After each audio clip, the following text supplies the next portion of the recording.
It's Friday night and you made a commitment to yourself earlier this week that you weren't going to drink, but the week has been shit and you're tired and you're stressed out and all you want to do is relax.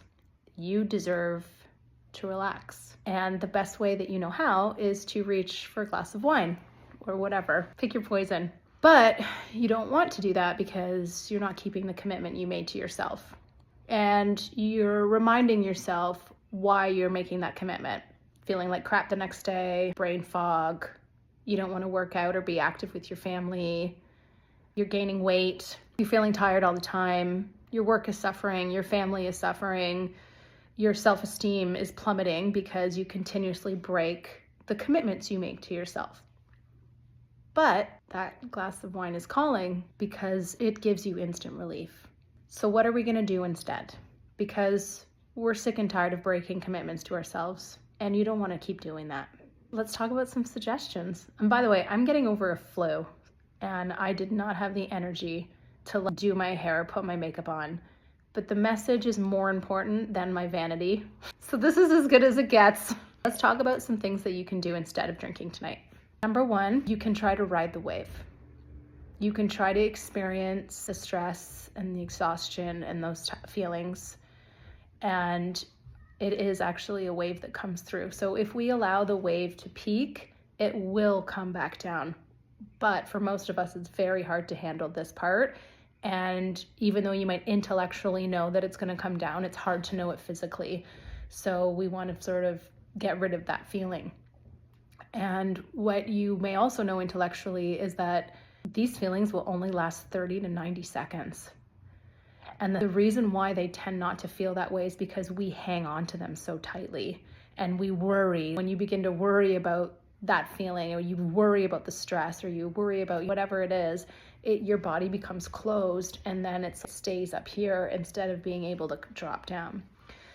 So if you find you're ready to challenge yourself tonight and sit through the waves, can you find a quiet spot to do that?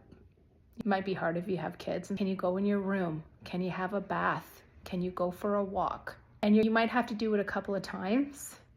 Early on in my sobriety, I had a bath every night, sometimes more than once, because that was a place that I could sit and be quiet. And I would turn the lights out and light candles and I would ride those waves. Sometimes I'd be crying, and then coming out, you feel so good. And it's hard. It can be hard, but it is worth it, right? And one of the things you can do, which seems so simple, but we forget when we're in that heightened state, is breathe. So take in a deep breath, as deep as you can, in through the nose, filling up the belly and the chest, feeling every muscle, and then exhaling really slowly throughout the mouth. And you need to do that too.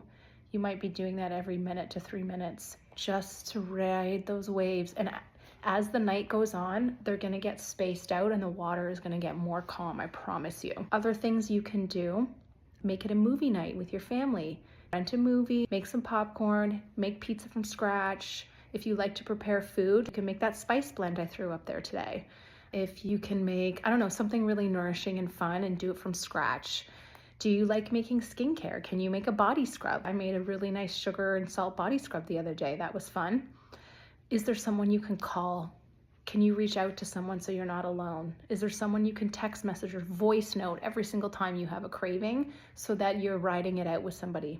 If distraction is really what you need right now, podcasts. There are so many awesome podcasts like thrillers and mystery podcasts and whodunit and self-help. And if you like to hear other people's stories, there's some amazing podcasts about recovery.